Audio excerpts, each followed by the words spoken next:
নমস্কার, আমি অস্মিতা। মিষ্টির গৃহকোণে আপনাদের সবাইকে স্বাগত। আজ আমরা এসেছি ব্যারাকপুর। আমি, দেবাঞ্জন, আমার ছেলে। এই এখন দুপুর 2টো মতন বাজে, 2টো বেজে গেছে। একটা ডাউন কল্যাণী সীমান্ত লোকাল ধরে আমরা এসে নামলাম এইমাত্র। ওই যে ট্রেনটা বেরিয়ে যাচ্ছে। ব্যারাকপুর স্টেশনের স্ট্রাকচারটা কি সুন্দর না? অন্য সব স্টেশনের থেকে একেবারে আলাদা। আমার দারুণ লাগে। অনেকদিন বাদে ব্যারাকপুর স্টেশনে এলাম। এই স্টেশনের সঙ্গে জানেন তো আমার অনেক পুরনো সম্পর্ক। আমি ব্যারাকপুর গার্লসের স্টুডেন্ট ছিলাম। 11-12 2 বছর ব্যারাকপুর গার্লসেই পড়েছি আমি। অনেক বছর বাদে ব্যারাকপুর স্টেশনে এসে নামলাম। দেখা যাক কোন দিকে যাই। আমার ইচ্ছা দুপিঘাটের দিকে যাওয়া, দেবাঞ্জনের ইচ্ছা গান্ধীঘাট। দেখা যাক কোথায় নিয়ে যায় দেবাঞ্জন। দেখো এই সিঁড়িটা দিয়ে উঠবো।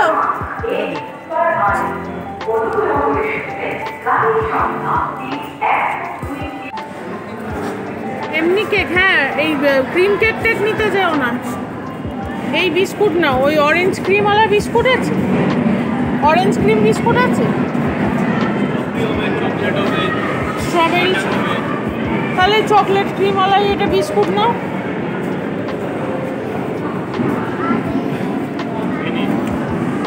বাবা এই দোকানটায় কত কিছু পাওয়া যায়। হ্যাঁ এটা কেক নিয়ে নাও। ওই যেগুলো স্লাইস কেক হয় না, না না ছোট ছোট 20 টাকার মধ্যে।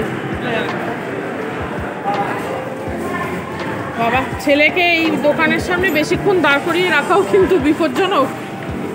অনেক কিছু আছে, কোনটায় কখন চোখ পড়ে যায়।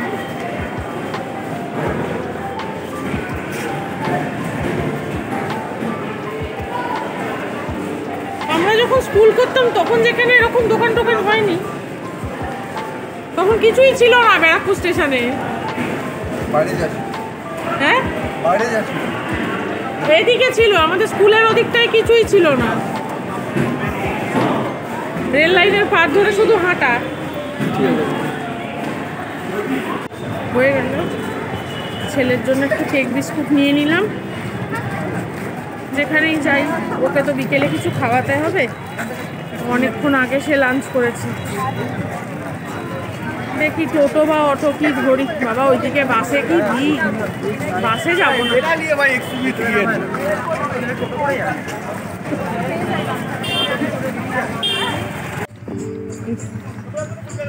কি হাসি। গান্ধীঘাটে এসেই একটা হনুমান দেখেছে। এই হনুমানটা তোর দিকে কিরকম সন্দেহজনক ভাবে তাকাচ্ছে, তুই চলে আয়।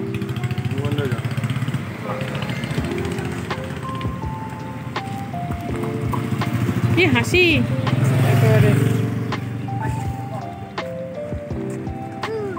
যা অবশেষে এসে পৌঁছলাম গান্ধীঘাটে। এবার ভেতরে ঢুকবো। এই রাস্তাটা খুব সুন্দর, পরিষ্কার পরিচ্ছন্ন। যেহেতু ব্যারাকপুর ক্যান্টনমেন্ট এরিয়া, আর্মিদের দ্বারা সুসজ্জিত এবং মেনটেন্ড,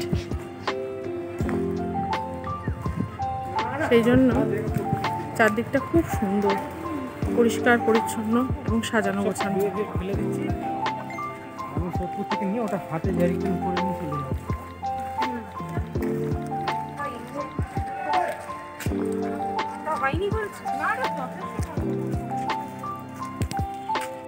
ব্যারাকপুর স্টেশন থেকে ডাইরেক্ট কিছু এখানে আসে না সেরকম।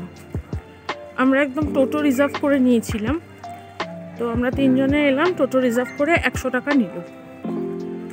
বললো না হলে ভেঙে ভেঙে যেতে হবে, আর ভেঙে ভেঙে গেলেও যে সবসময় খুব ভালো কনভেন্স পাওয়া যাবে তা কোনো গ্যারেন্টি নেই। এই যে স্মৃতিস্তম্ভটা গান্ধীঘাটের, এটা মহাত্মা গান্ধীর স্মৃতিতে নির্মিত। কথিত আছে মহাত্মা গান্ধীর যে চিতাভস্ম সেটা এই ঘাট থেকেই গঙ্গায় বিসর্জন দেওয়া হয়েছিল। সেই স্মৃতিতেই এই সৌধটি নির্মিত হয়েছে এবং তার সংলগ্ন গঙ্গার ধারে এই পার্কটা পরে তৈরি করা হয়েছে।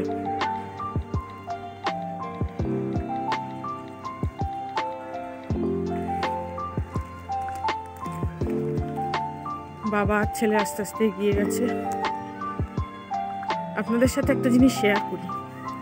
আজ থেকে 5 বছর আগে এই রকমই সময়, এই 16 বা 17ই ডিসেম্বরই আমরা এখানে এসেছিলাম, আমি আর দেবাঞ্জন, প্রি ওয়েডিংয়ের ফটোশ্যুট করতে।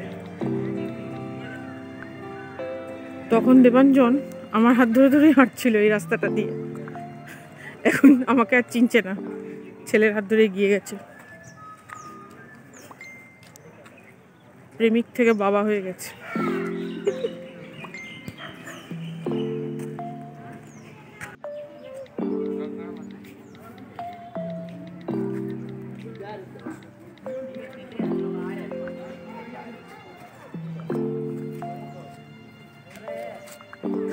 একটু এখানে নিয়ে দাঁড়াও। হ্যাঁ দাঁড়াও। স্মৃতিস্তম্ভটির চাতালে উঠতে গেলে জুতো খুলে উঠতে হয়, যেহেতু এটি মহাত্মা গান্ধীর স্মৃতির উদ্দেশ্যে নির্মিত।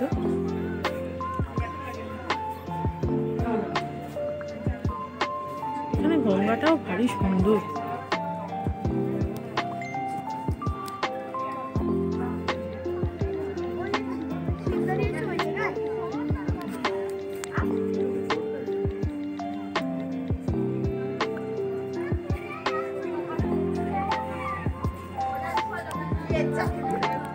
ওপারে একটি বিশাল হাইরাইজ নির্মিত হয়েছে। ওপারটা মনে হয় শ্রীরামপুর, যতদূর জানি। ফেরিঘাট ক্রস করে ওদিকে গেলে শ্রীরামপুর। এদিক দিয়ে গঙ্গায় নামতে দেওয়া হয় না, দড়ি বেঁধে ব্যারিকেড করা আছে।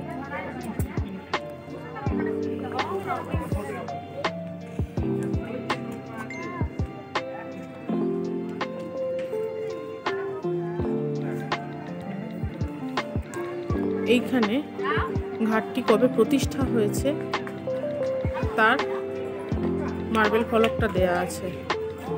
ভারতের প্রথম প্রধানমন্ত্রী পণ্ডিত জওহরলাল নেহেরু কর্তৃক এই ঘাট প্রতিষ্ঠা হয়েছিল 15ই জানুয়ারি 1949 সাল।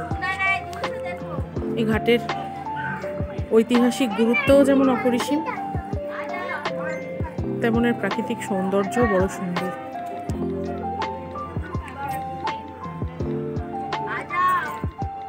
বছরের কোন সময় ঘাটটা কতক্ষণ থেকে কতক্ষণ পর্যন্ত খোলা থাকে জনসাধারণের জন্য সেটা এখানে দেয়া আছে একটা বোর্ডে।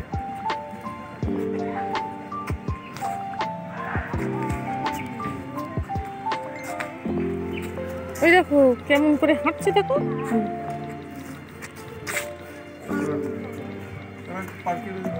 পার্কের ওদিকটা, ওই সেই যে দিকটা ফুল হয়,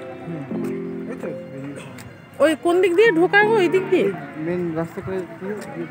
ও, এই শীতকালের সময়টা অনেক ফুল টুল হয়।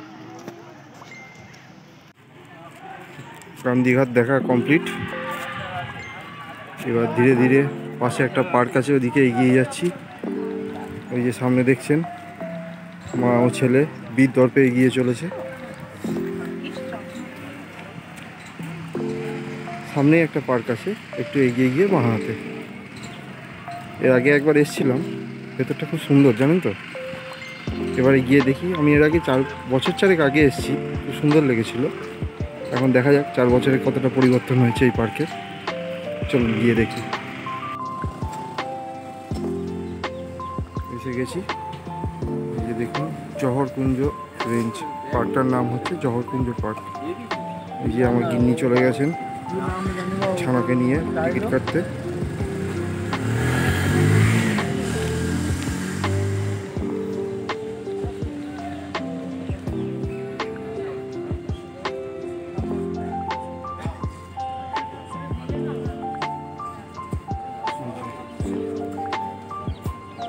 টিকিটের রেঞ্জ দেওয়া আছে এখানে। বড়দের 35 টাকা, বাচ্চাদের 20 টাকা।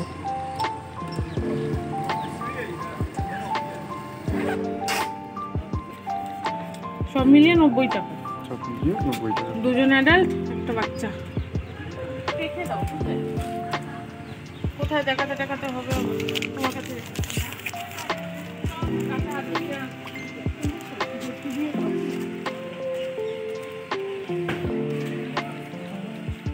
পার্কটা অনেকটা সেই জঙ্গল সাফারি টাইপের, বেশ ভালোই।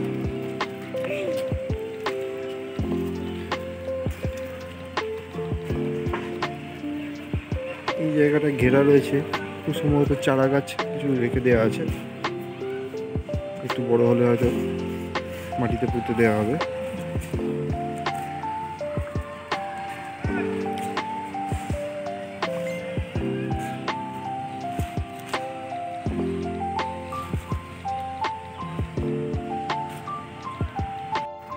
এই দিকটা দেখলাম সব পিকনিক স্পট, ওই দিকেও পিকনিক হচ্ছে, এই দিকেও হচ্ছে, আর এইদিকে সব গোলাপ ফুল হবে বলে সব বেড বসিয়েছে, কি সুন্দর ছেঁটে দিয়েছে, পরে আবার গোলাপ হবে। আমরা ওই দিক দিয়ে যাই।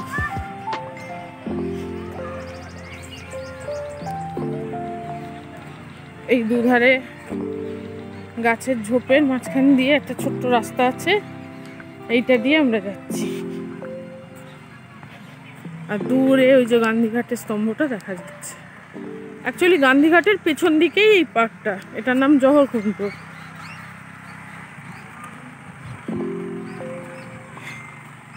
প্রচুর গাছপালা এখানটা।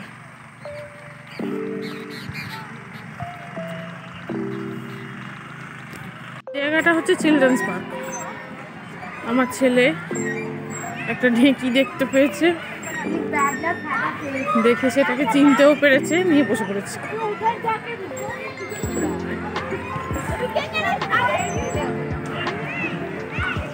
কি গো, তুমিও বসে পড়ো ওদিকে। আমি দেখলাম দৌড়ে দৌড়ে গিয়ে বসে পড়লো একদম। এটা চেনা খেলা। স্লিপ ওয়াচ, দোলনা আছে, স্লিপ আছে, অনেক পিকনিক হচ্ছে আজ। হ্যাঁ, ঠান্ডা পড়ে গেছে না?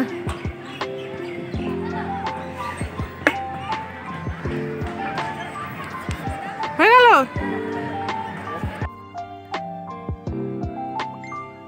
এই ইট ইট ইট,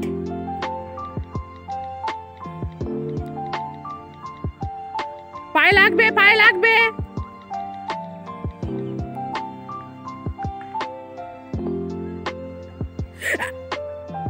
এইটাই আমি ভয় পাচ্ছি।